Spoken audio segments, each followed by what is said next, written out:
my very own personal gynecologist. She knows more about me than anybody but my husband, Alan.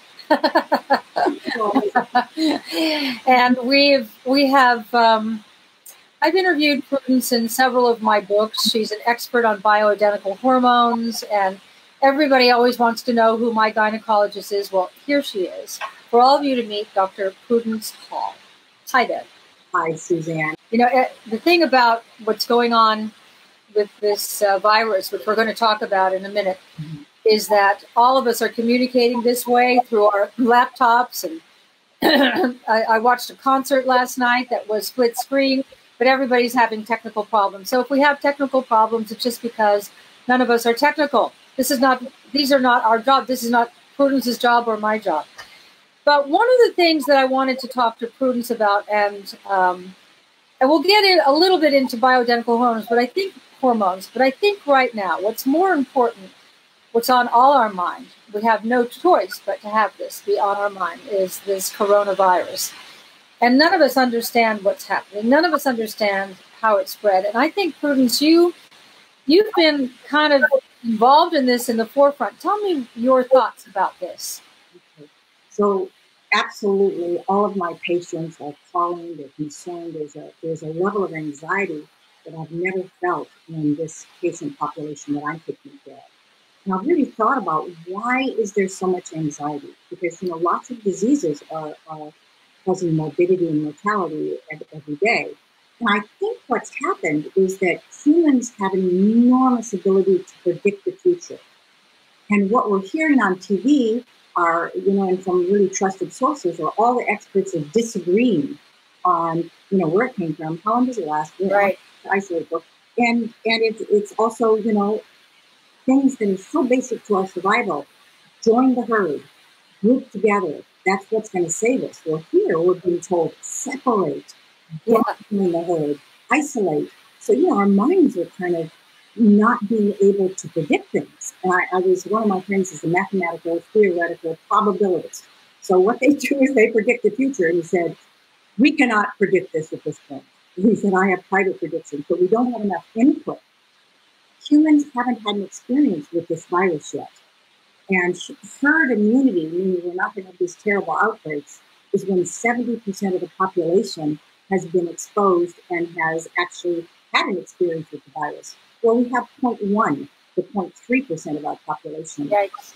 Yeah, so it's new. It's a new virus for everyone. We're learning a lot about it, Suzanne. So if you test positive, what does that mean? Well, it depends on the test that you're using. So I've tested a number of patients with the chain polymerase reaction, and that is testing actually the virus particle, the DNA to the virus.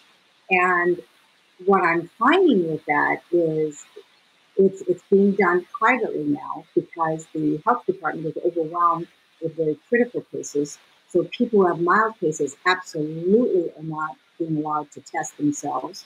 And what I'm finding with some of the private labs is that it's taking 15 days to get results. And they're processing 20,000 of these a day. And there's a false negative rate that is 20 to 30%. And that's scary. I came back to India, Suzanne. I had really many of the symptoms of the coronavirus, having been in international conferences and groups and in India and on planes. And I really thought that most likely I had it. And so I immediately went into strict isolation. I've been there for 3 weeks now. But my test was negative. So was this a false negative? Right? I'm happy for you. Oh, but what I don't understand is there should be a test where we could get the results back in 15 minutes. Isn't there? We can do that with with spit tests and things. Why can't we do that? Well, it's just been approved by the government, and this is the testing that's been done in Europe and Iceland and throughout China. And what you do, it's an antibody test. So you get in the mail, which is great because nobody has to come out of isolation. A little kit looks like a urine pregnancy test. Right. Prick your finger with a little lancet. You put 1 drop of blood on this cartridge, and if it's positive for the antibodies, which is the immune response to the coronavirus, it's positive, in 10 minutes. So the government will now be bringing these in. And, I've been working on this for 2 weeks as soon as I realized that LabCorp was not going to meet the demand of my clients. So I have 200 of in customs in Inglewood waiting to come through. So it's really frustrating that, this source has been approved, and this is the gold laminar flow. That's the one you want to use. But they're coming in. So everyone should be tested. And but is it expensive? Let me see. There's some questions here I just want to look at. Suzanne, it's going to be expensive. It's going to be someplace between $40 and $60. If mains can be bought in, they should be much, much less expensive to value. That's what I think. I mean, we're in a desperate situation, and people are out of work, and for them to have to pay for a test. Well, listen, I saw this online for $380, and I just gasped and almost vomited that would be happening. Yeah.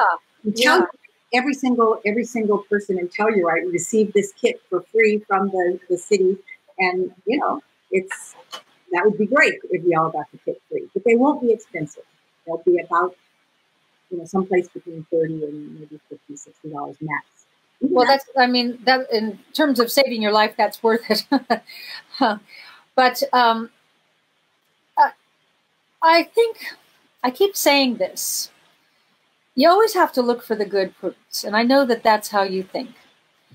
And there's something that will, I think, enhance us as society with this forced quarantine. Families are eating together again. The family dinner is coming back. The other day, Caroline, my daughter-in-law, was telling me how she and Violet did manicures and pedicures together. Little simple things that we've all been so busy doing. So I think that that's the positive that will come out, unless you hate who you're married to or hate who you're living with, and then that's called hell on earth. That'll make me crazy for a month or something. Yeah. That's good when you just move forward, because a few of the people are writing and saying you're muffled, and when you move forward, they can hear you a little better. Okay, now they can hear you. You want me to move forward like this? Yeah, yeah. You look prettier, and I can understand you better. I'm right here. There you go. There you go. So, are you testing in your office? Suzanne, I was testing. And what we would do is people would drive up in a closed car, would put the kit down outside their car. We would step away. Like take out food. Like take out food, right. And then they would drive away, and we would take the specimen upstairs, and LabCorp would come and, all of their suited clothes and take it away. It's not viable now. It's taking more than 15 days. And get a result. And with 20 to 30% false readings, it's a very difficult test to do, the genetics to this. It's not worth it. It's not worth it. So we need the laminar flow antibody test, which is coming in. That's some really good news. What's it called? Laminal? They're laminar flow, meaning you put the dot of blood on the card and it just flows up to get the results. Oh. When anyone's sick, we develop antibodies. Our immune system comes in to fight, the virus or the flu or whatever is happening. So we're measuring the antibodies against the coronavirus. And it's very accurate, 10-minute results.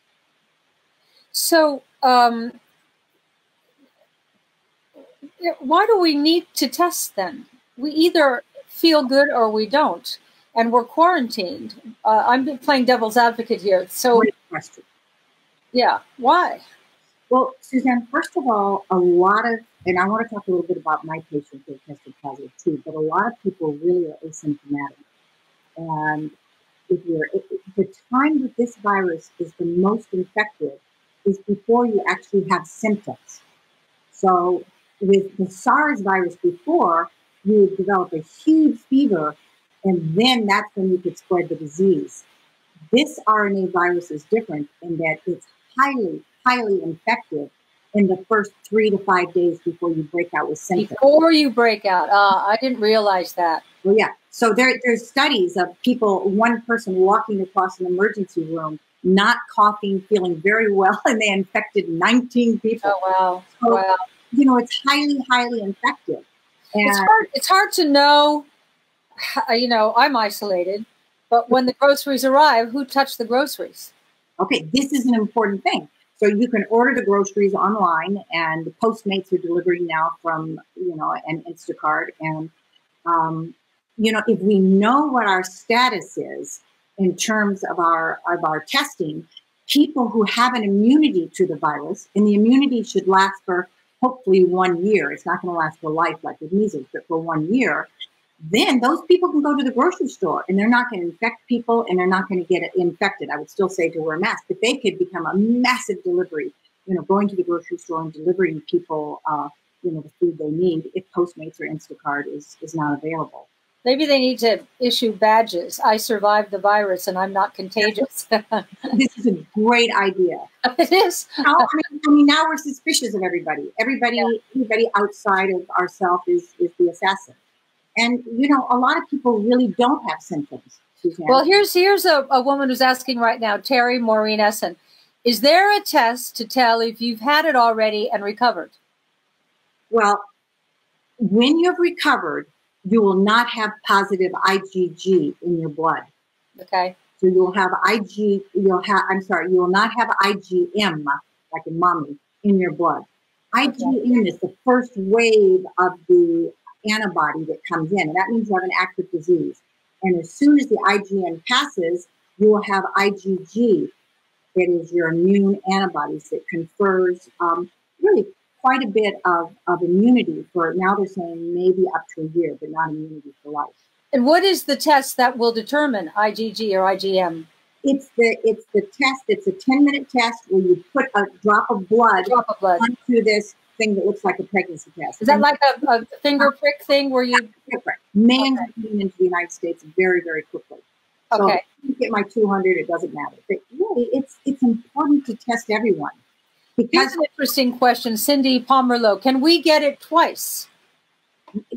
Okay. So we don't know. We don't actually know, and I'm in contact with all these big virologists who've studied it for 20 years, the SARS type of virus. Right. So probably it confers immunity for up to a year. So that means if we've had it, and we know we've had it, it's much, much, much, much safer to go out to the grocery store, even to return to work at that point, because we do have an immunity. Now, the thing is, we're just getting an experience with how much immunity we have. And so I would say no matter what you're doing, wear your mask. Masks are known to be very protective, whether it's the N95 or just a regular surgical mask. It really But helps. There's so much discrepancy on television about that. Some doctors come on and say the masks do absolutely no good. And others come on and say, only use the mask if you're, a nurse or a doctor, and don't use up the mask. So the public is confused about whether to wear masks and if it's doing any good when they're out in the public. Yes, it is definitely doing good. And this is from some of the chief urologists, in the United States. It's definitely doing good in terms of stopping the spread of the active viral particles that we then inhale. And also it's doing good by protecting ourselves from that. It doesn't have to be a mask, an N95 mask. Even if you wear, for example, plastic or multiple cloth, and you make your own, that is helpful. It's probably not as helpful to the doctors who are getting talked on and have a huge viral load. But you wouldn't want to wear something like that's cotton and porous. You want to wear something that's plastic.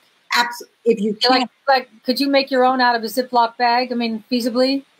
Yeah. I think I don't want anybody to suffocate from it. But one of the was just saying, even with his N95 mask, he has a cloth, mask that he puts over it to try to conserve his mask underneath. So, some barrier works, and the more dense the barrier, the better. Here's a question from Rod Rodigan. So if we have no symptoms and yet we're infecting others, how do we protect ourselves? The only way that we can be protected at this point is to isolate ourselves. And the problem is, I'm talking to so many groups of people that where, in England, one of my patients has a son. Well, their entire 6 roommates got sick with coronavirus because one of them out and didn't had it, infected all 6. And I'm hearing this so many times. It spreads at a very, very rapid rate. So the whole idea of isolation is we won't overwhelm the hospitals. The idea is everybody's going to get this over the next 2 or 3 years. Everybody's had the common cold. Yeah. So it's going to become like that. But we don't want to overwhelm the medical services now. So stay isolated, wear any type of mask that you can get, and they are becoming more available online. I just bought 50 of them for my staff that's with me. And even if it's just a regular doctor's, surgical mask, the kind I used to wear when I was operating, that'll help protect you. Here's Christian Snell. How long can it live on different types of surfaces? This information out there seems to be changing. Thank you. Yeah. So 72 hours is the common response to that. And I think that's what the New York doctors are now starting to say, and the virologists are really in this field. So what you do when you get your food? Well, you wipe it down with one of the government-approved agents. And people can go to the cdc.gov. So, Central Disease Communications.gov, cdc.gov. And then you go to coronavirus. And underneath that, it says all the approved things that you can wipe your cans down with, and your whatever you happen to get in terms of food. Hydrogen peroxide, one of the good ones. Friends, yeah. Yeah. But they have like 3 or 4 pages of this one, this one, this one. And depending on what the cleanser is, you leave it on for 0.5 seconds or up to, a longer period of time. So it's a really nice resource. Yeah, absolutely. Here's a question, Beverly Springer. When do you stop being contagious? Well, if you have symptoms, and I want to just talk a little bit about in a minute about the patients that I have who have had symptoms. Once those symptoms are done, there are leaders and who are saying that you can start rejoining your work within 3 days. I think, knowing what I know about the human body, not everybody is the same. Everybody's unique. Everybody's different. I would say 7 days after your last symptom, all the way up to a full isolation of 14 days. Because by then your immunity will be really strong and you'll be protected, and that feels much safer. 7 to 10 days. Suzanne, we're in this isolation period for quite a long period of time, as you well know. How long do you think that is? What's quite a long time? Well, this is where the predictive value is not so great with humans. A couple of months. That's what. I mean, when you think about what happened with China, and you think about what is happening in different places, 2 months seems like a reasonable period of time. 6 weeks, 2 months, maybe longer. That's hard to fathom, isn't it? And I know I'm in the desert right now, but I know it's all over. I know LA. Every town and city in America is a ghost town. It's just a bizarre experience. It's very silent. Yeah. If you've been craving silence, then now's the time you're going to get it. So, everybody gets a cold. Everybody gets a slight sore throat and that. Should we run to the hospital? Oh, no. Wow. Hospitals are a dangerous place to be in now. For example, the big New York doctor who's overseeing those hospitals, people are in blankets on the floor in some of the hospitals. They're splitting the respirators in 2 to 4 ways. I mean, that works. So there's certain criteria by which you should go to the hospital. So, what are the? Yeah. So what are those criteria? Yeah. If you have diarrhea or GI upset, that's considered a little more ominous. Okay. If you develop a deep cough that is troublesome, that's another ominous thing. And headaches, strangely, are one of the more ominous signs. Now, how many people get headaches? Or right. I'm talking about really having symptoms where your breathing is starting to be compromised. And one way people can actually gauge it is there's something called an oxygen monitor that you can get online. You can get it on Amazon. There's plenty of these around. And you simply clip it on your finger, and as long as it reads how much oxygen is in your blood. And as long as you have a saturation rate, as long as it reads in the 90s, you're fine. If it starts to dip into the mid 80s, Get out your Ventolin inhaler, which is helpful for people to actually have their doctor write a prescription for that, and start using that, and really monitor yourself carefully. In terms of the respirations, if you start breathing rapidly, greater than 20 times a minute, you need to be monitored carefully, because the amount that you're breathing really has to do with how critical you really are. So you're saying the lungs play a big factor in this? Yeah, this is why people are put on the ventilators, because there's a storm of cytokines that creates fluid in the lungs. Yeah. And the air can't get in, and the ventilator pushes air in under pressure, and it's very interesting who's getting this disease. Who is getting it?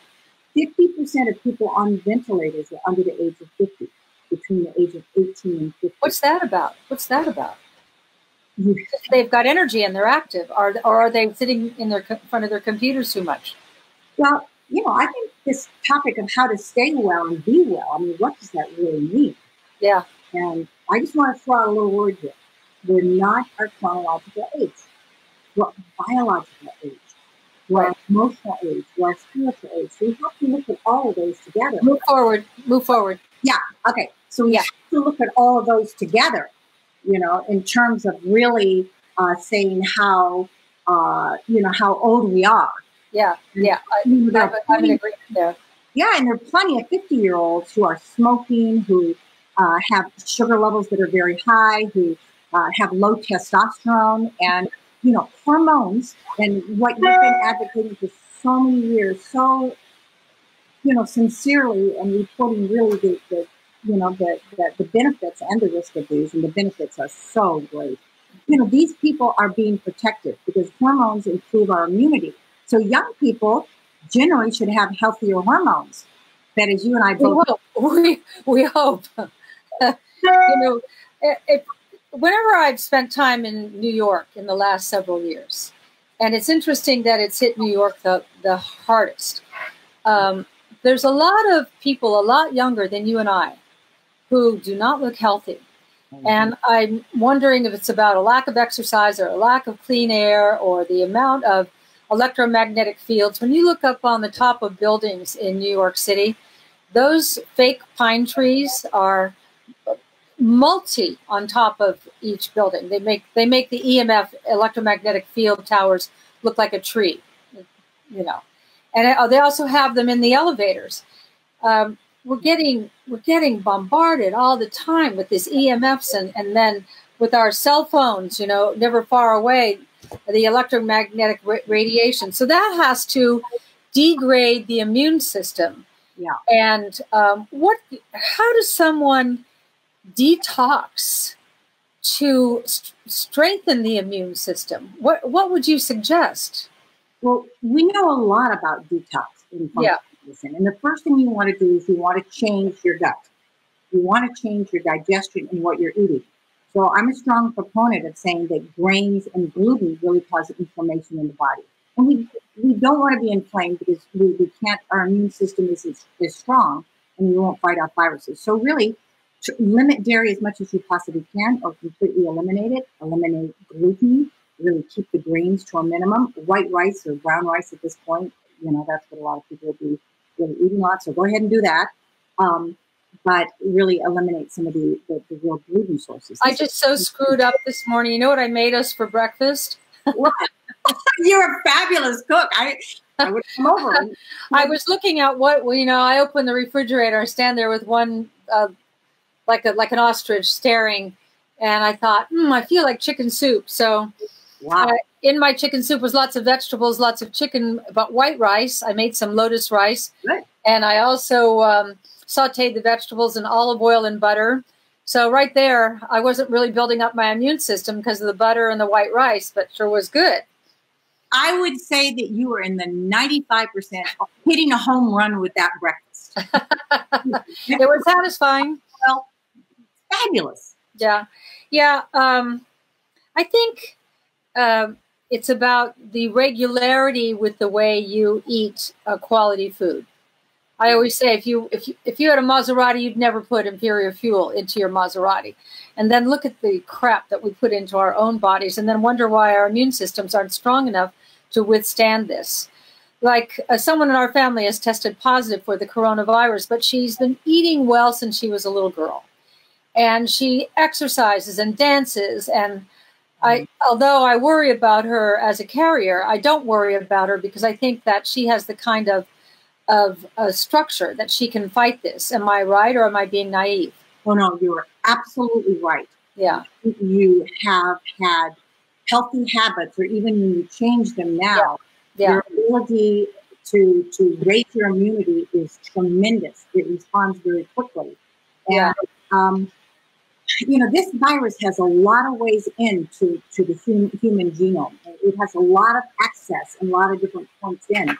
So our own immunity really, really helps, Suzanne. And yeah, I believe that with all my heart. Take tender care of your body, and it will take care of you. Here's a question: the Tammy Carter, is there a real connection with ibuprofen and it making you worse? Okay, well, this is really what I think you could say very sincerely and honestly about that. Try very hard not to take it. Really, try not to take it. It's, you know, this type of anti-inflammatory does not react well with the coronavirus. Now, there is one, you know, anti-inflammatory that might be very, very helpful that they're actively testing now. But forget it. You know, there's so much data showing that when you are fighting the virus, allowing your fever to go up high is one of our body's best ways of overcoming that virus. That's detox. Sweat it out. Sick. Also, isn't there's a lot of damage that can be done to your gut lining from ibuprofen? Absolutely. It like eats it up. It's like a Happy Meal. GI bleeds. GI bleeds happen from how about that? Yeah. So here's a woman, she wants to know, heat, sauna, can the heat from the sauna kill it? No. I mean, heat from the sauna would detox. Yes, I think as a detox strategy, it's an excellent one, but we can't get enough heat into our nose and actually into our lungs to really affect that. And that's what about if you were in a far infrared sauna? I don't know about the far infrared sauna. I don't think it heats up the body enough to really, you know, to protect you. Actually, this was Mark Dennison's work. He's a big virologist out of Vanderbilt University. And, you know, it's like, come on, the saunas must work. But they actually don't. And I think that it's a good way to detox, though, Suzanne. It's slower, but it's a lower heat and slower, but you stay in the far infrared sauna for about 45 minutes to an hour. And that's a long, slow sweat. When I want to detox, I usually go in my far infrared sauna.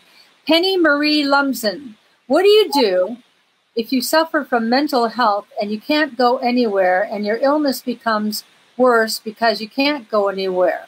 City is in lockdown. Well, listen, I'd like to just address that very briefly.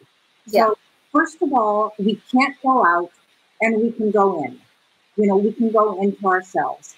And when this kind of panic arises, you know, one of the techniques to kind of deal with it is to breathe quietly and to breathe in and to breathe out. And then you say, you know, fear is welcome. And what happens when you really don't push away these emotions, you know, they just dissipate very quickly. And there are lots of people who are helping online and who are very good with the anxiety that's helping. Yoga, gentle yoga, you know, that's, you know, moving the body. Because when you get anxiety, it's usually here, it's here, maybe it's down here. And so you put your hand actually on it and you comfort yourself. You say, fear is welcome. It's just fear. It's just fear. And I'm strong and I'm able, and we'll do a little bit of yoga. We'll do a few little, you know, asanas to release some of the stress. And there are a lot of great yoga classes you can take online. You know, the advantage that we all have being sequestered or quarantined is how you and I are communicating right now through all these devices that I was just talking about, how awful they are and the rads they put out. But at the same time, imagine not having your iPhone. Imagine not having your laptop during this time of sequestration.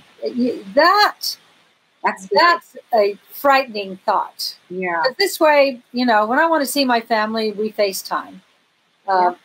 We held on our Facebook Live the other night, our international cocktail party. Everybody come and have a cocktail with their Irish friend Suzanne, you know, but it was a way, so many people showed up, and it was a way of everybody virtually getting out of their house and meeting with friends and asking questions and things. So it's a time to be creative. Yeah, we're doing that tonight. It's one of my son's birthday. Happy birthday, husband. And I got an invitation in the mail, you know, I mean, on virtual mail, opened it up. It's like, bring your glass of champagne and we're going to party like 1864, you know, really, really.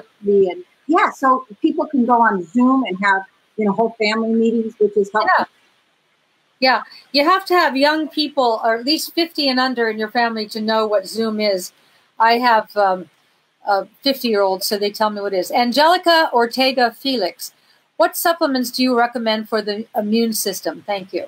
That's an interesting question. Yeah. So, and I think now we should be taking supplements. I mean, I just have to say that hormones really do help the immune system. So if you're on your hormones, please don't come off of them. I mean, you know, please stay on them, because you are probably 20 years younger than your biological age. I mean, than your biological age. Now, aside from that, and that's probably one reason why younger people really are not getting the disease. I mean, who would you and I be without our hormones?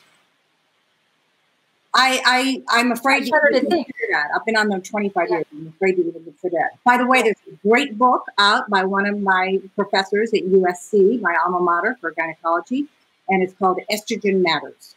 And it just goes on and on about the fact, you know, Suzanne, you know, my book was really, you know, it was touchy-feely and diagnose yourself. This book, Estrogen Matters, goes into all the facts. And he's an oncologist, a breast oncologist. So anyway, it's a great resource for people who are... Well, one of the things that I found interesting in my new book, A New Way to Age, in the Dr. Wright interview, he said, you know, women, they die of heart disease and lung disease. And he said, when you think about it, women's lungs are estrogen dependent. And I had never thought about that. He said, when you stop making or taking sufficient estrogen, that's when your lungs get in trouble. So that's something to think about. Suzanne, your books have educated the world. They are brilliant. And so yours. A luminary in this field. So I'm really, really excited to... both of us. I think both of us have done our part in the bioidentical hormone movement in a big way. And if that's why we're here, then how lucky are we? Yeah. Really. And going back to the supplements, there are a lot of good supplements. Zinc is helpful, 50 to 80 milligrams, and it can be in ink form. It can be the liquid, the tropes, the pills. You take it at night, you take the minerals at night. D and usually it has some K-mix that's very, very good. And DK is very, very helpful. Okay. And, D3 DK mixture, you know, so it's vitamin D is very good. And, you know, 5 to 10,000 international units. This is for a short period of time that we're going to be in this lockdown situation. And then we can check our levels to make sure they're not getting too high. But it's well known that D decreases flus and colds, dementia, prostate cancer, colon cancer. So it's and for your endocrine system, your cardiovascular system, your brain, your immune system. Absolutely. I mean, I have been taking 10,000 IUs daily for a long time. Me too, Suzanne. It's what I seem to need. Yeah, yes. And then we measure the level later. Yeah, your general practitioner should be putting it on most of your lab slips. So we have the zinc, we have the D3, K. Yeah, with the K. You know, I think some type of an immune support is good. Now, I understand, Suzanne, I'm not sure if I'm allowed to say this or not, but I understand you have a really good one. Right. You know, but, you know, you can also get them online. And it's immune support that has echinacea, and it has ashwagandha, and it has all kinds of mushroom complexes in it that really do help to build your immune system. Yeah. And what about turmeric and curcumin? I love them. I absolutely love them. I think that they're anti-inflammatories, but you know, this is an inflammatory condition, and those are very helpful.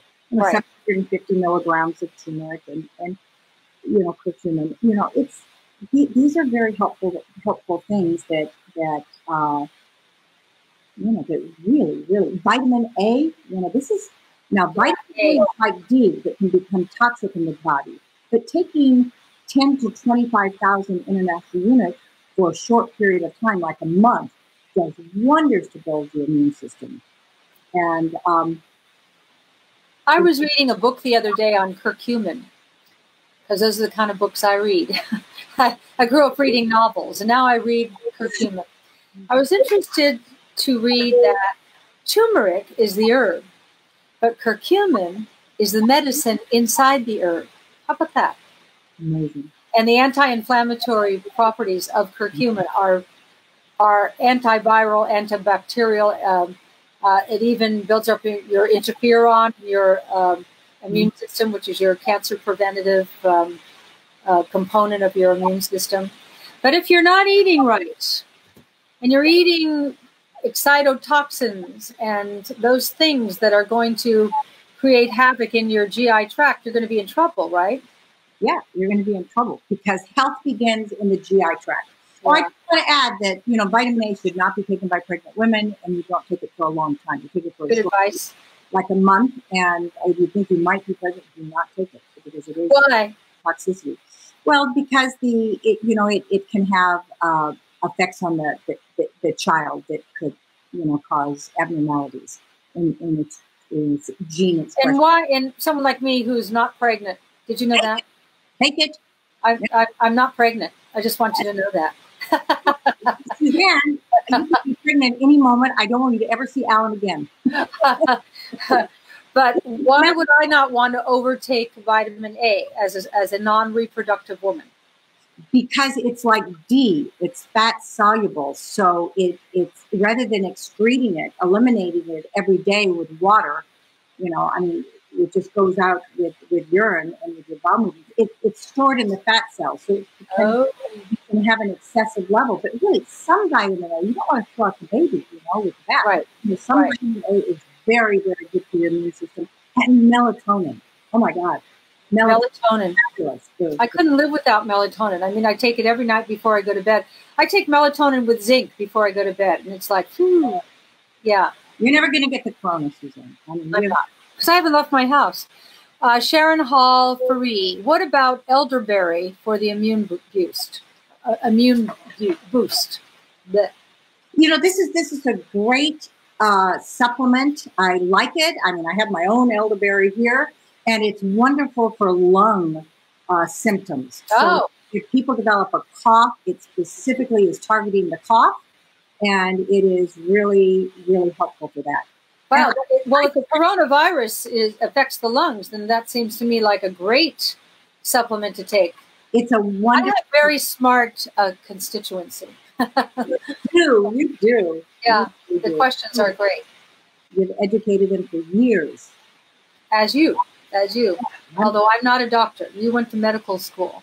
Suzanne, you have more knowledge than any doctor I've ever met. People are wanting to know who this person is behind me here. They're there. I see that person. Who is that? I know. That person has been my education. Whenever I want to know how the body works, I take it all apart, because it all comes apart, and I can take the intestines out, and I can see where the duodenum is, and I can see where the pancreas is. I'm a visual learner, and so I have needed this to learn. So for those of you wondering why I have a naked person behind me, it's a university body model. It's probably what Prudence learned off of in school also. I did, but I just thought you should have a naked body there. That's completely in context. There's something, Suzanne, that's interesting that Jungian analysts and Freudian analysts know. It's called the ego skin. So one thing we can do to ourselves is when skin to skin touches, we become one ego, one person when skin is touching. So if you're isolating alone, touch yourself. Oh, that's interesting. That's very interesting. And it releases oxytocin, which is an important hormone, and it's comforting, and it's almost like being comforted by... That's a very interesting thing. I did read something, excuse me for anybody who might be offended with what I'm going to say, but it was in the Wall Street Journal yesterday, and they said, relative to safe sex, that masturbation is the best thing you can do right now. Just thought I'd throw that out there. I advise you talked about self-touch. I thought I'd throw it out there. Well, this is oxytocin. It's very helpful, and you're in love with somebody who really loves you more than anyone else. In my book, I wrote about the power of electrons, and when I was writing it, I told Alan about the power of electron, and that is touch to touch, skin to skin, and it's actually exchanging voltage. So that's pretty much every night. Alan says, "Give me some of those electrons." It's so wonderful that you're able to be with, someone who's so dear and wonderful. Alan's amazing. She's amazing. Here's Sandra Rossetti. Okay. How many milligrams of melatonin should one take? She's asking me, but I'd rather ask you. Yeah. So 5 to 10 milligrams is a good place to start. And they've done studies on thousands of blind women, 15,000 blind women, and there's less breast cancer, 50% less breast cancer in these blind women because they make so much melatonin. You can take 20 milligrams, so even 20 is getting up there. Yeah. Some functional medicine doctors are saying even 30. But I would start with a small amount and work up. And why would too much be too much? Well, you're hungover the next day. The next day you. Okay. It leaves you in a stupor. Yeah, and also every once in a while somebody will react to it. Over the years, people have said, "Oh yeah, I stayed awake all night." Well, okay, that's a unusual reaction. Yeah. Maybe a headache. The other side of melatonin, though, is it's a powerful antioxidant. So you got those two things going. Very powerful. Yeah. And I love the blind women study, Suzanne. I love it. I've never heard that, but of course that makes absolute sense. My mother was blind. Did you know that? I didn't know that. Yeah. She had macular degeneration the last 20 years of her life. She had 2% peripheral vision. I asked, in one of my books, where does macular degeneration come from? And of course it was Dr. Wright. He said, well, it begins in the stomach. I said, in the stomach? You can go blind from stomach problems? He says, yes, from a lack of hydrochloric acid. Interesting, isn't it? Yeah, hydrochloric acid is obviously the acid we make when we digest our food. Stress, Suzanne, stress is implicated, as you are preaching all the time, with every single disease. Yeah. And it's just, a powerful way of creating, contributing to things like macular degeneration and heart disease and cancer. And we're in very stressful times now. Yeah, I wonder how this will affect all our first responders, because they're right in there. These wonderful people. Or maybe it's a positive stress. Do you think? No, well, having talked to a number of them recently, they're really getting exhausted. So one of the things that I think helps with people who are in isolation or just not seeing other people is to do something to help. And for example, in Israel, there's 1,500 people who are helping the first responders, the nurses, the doctors. They're delivering food. They do it inside. They put themselves in an isolated car, drop it off, they go back. So they're still in isolation. But they're putting the nurses and the doctors and the first responders into hotel rooms for free. They're feeding them. And, anything that we can do to help our neighbor without endangering ourselves is so good. It makes us feel so much better and helps us stress. Right. It might just be picking up the phone and calling somebody who's elderly and saying, what do you need? Yeah. I'm making blah, blah, blah. I'll drop some off at your doorstep. I'm not going to go in. Or getting a puppy. Oh, getting a puppy. That would calm you down. Animals are amazing. Yeah, really, really. What do you think of colloidal silver, this person asks? Incredibly good. Spray your throat with it. It has a long history of really helping eradicate viruses. I love it. Propolis is also good. What is? There's a tincture called propolis that is also really good, and it's actually supposed to be antifuran that interrupts the cytokine storm. This is coming from, some pretty high level people who know bitter herbs. Explain to my viewers cytokine. Well, that's doctor speak, Yeah. What's happening with people is either their cytokines are being turned on, and those are proteins that do things in the body. And what's happening in certain individuals is it's releasing fluid, into the body and specifically into the lungs. And there's a whole cascade. I mean, virology is not my field, and it's very complex. But this virus has a lot of different ways in. It's not just like one way that it can affect humans. I mean, there are multiple different ways. But propolis is supposed to be, interferons, is what releases this cytokine storm. And propolis and melatonin actually are supposed to help decrease that. So if you're starting to suffer from, congestion and shortness of breath, I mean, have some on hand. That could really help. What about natural blood thinners like fish oil or nattokinase? Because I've always heard that viruses hide in thick blood. So wouldn't this be a good time to keep your blood thinned out? Well, we certainly know the anti-inflammatory properties of omega-3 fish oil, or krill too. Certainly a good fish oil. And I think that healthy fats are essential to humans and essential to restore the GI tract. So yeah, that's a wonderful supplement to add. And it's hard to get fish, it's hard to get, natural sources of it. So I absolutely do support that, Suzanne. Yeah. This woman is asking, how much zinc should one take? It's 50 to actually 100 milligrams, but I would say 50 maybe to 80 is a very reasonable amount. Okay, all right. You take it in. And if they did take fish oil, how much? Well, 2,000 milligrams. So you would take, it depends on if you're taking it in the pills or not. If you're taking krill, it's 2 grams. So krill usually comes in 500 milligrams. So you take 4 of those little capsules. If it's omega-3, liquid is usually a teaspoonful, but about 2,000, is what we're looking for. So we've gone through zinc, D3, K, melatonin. Caroline, help me out. What others? Silver siding. Yeah, omega-3. Blends. Trying to give them all a recipe list out there. You can write it down. Yeah. This is all for building the immune system. Have we forgotten anything? Well, I think the mushroom blends and some of the combination immune support. Right. And then we talked about curcumin and turmeric as anti-inflammatories. Yes. What about resveratrol? Well, resveratrol and CoQ10 are help to replenish the mitochondria, and 100 milligrams of each is a very good supplement. Now, whether I think that's a good thing to add. I don't energy. Too many things. Feeling sick. So some of the immune support, I would say, is first line. But I take it every day, Suzanne. I do too. I take probably more than you, but I'm just reading questions here. I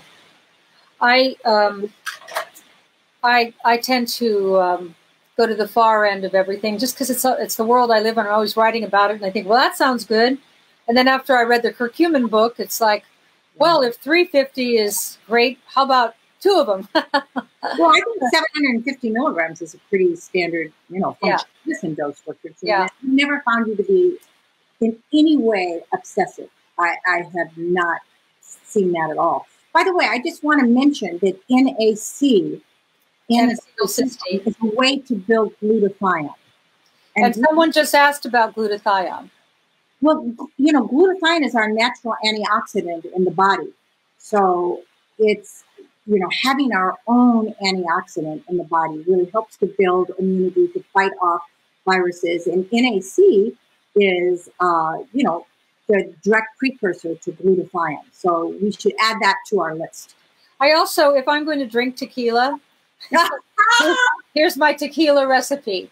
I take milk thistle, NAC, and acetylcysteine, and SAMe before I go to bed. That's if you're going to drink, Suzanne, you have to do that. Suzanne, for years, I have felt like we should make a hangover drug, and it would have NAC in it. And by the way, make a hangover drug. Yeah, by the way, my brother's a vintner, and he says it's like Christmas, the way alcohol is going out of all the stores. I saw, Actually, I saw your brother and sister-in-law on the news. Oh, I didn't see them. Yeah, because of exactly that. Are people buying more wine? And they're going, yeah. I'm with you with tequila once in a while, little bit once in a while. Yeah, that's what our cocktail parties are. Bill Reinecke. This is Raz Reinecke. I told a pulmonologist friend of ours in Alabama about the test kit you have found for the coronavirus, and he has asked if you would please share who makes it. Their hospital is desperate for test kits, and he wants to know. So you can help the people of Alabama, Prudence, right now. Do not rely on me to bring this in. I'm a doctor helping my community as much as I can. Millions of these kits will be bought in within the next week, maximum 2 weeks. That's what I saw. They just brought in 13 million, and I know it's not out of 350 million people in the country, but it's a good start. Yes. So there are 7 Chinese factories that have been FDA approved, and my nephew has been working with 2 of them extensively for the last 10 years. So that is my source, but it's really there are a lot of people who are going to be bringing these in at hopefully a very reasonable price. So, Dr. Do you have the name of it? Is there a manufacturer? Because we've had a few people ask what the actual name of the test kit is that you'll be receiving. Yes, there's the name of the factories and they're in Chinese. And the important thing is that the FDA has approved this type of testing. So, it is coming from China. So that brings up certain type of political things that are going on. So I don't want to get too much in the middle of this. And I'm an importer. I'm just trying to serve my clients so that they have had corona and they know if they're immune or if they're trying to decide whether they have it and how they should react to it. Right. Suzanne, can I just say that how well the people who are testing positive have been doing in our population? I mean, it's been very mild. They've had a little itchy eyes, little sore throat, slight headache, maybe a little bit of GI upset, and then it passes. So 80%, if not much more, is going to be very mild. It's just that we don't want, to overburden and to infect people who really can't have that kind of response because they are as healthy as we are. So let's sort of wrap up what we've discussed today because it's almost an hour. We've given you the immune support supplements, that we do want to wear a mask, that we do want to get tested when possible, but don't go to the hospital unless you're really should be there because hospitals aren't a safe place right now. They'll send you home. They'll send you home. And they'll send you home. Yeah. And also, do you really want to be around that? I mean. I know they try really hard to keep hospitals clean, but it's a germ factory. It's impossible. And what else? Well, keep a very positive mental mindset. Be of service to other people. Clean up your diet. This is a wonderful time to do that, Suzanne. And you've taught our population a lot about how to eat and how to really do that. Sleeping is one of the best ways to build your immune system, and it's so critical. Meditation now, it's a beautiful time to start going online and doing even 5-minute meditations. You just breathe in and listen to quiet music. Right. I used to test that in the office with actual testers that would tell people what their stress were, and I saw stresses plummet with that device.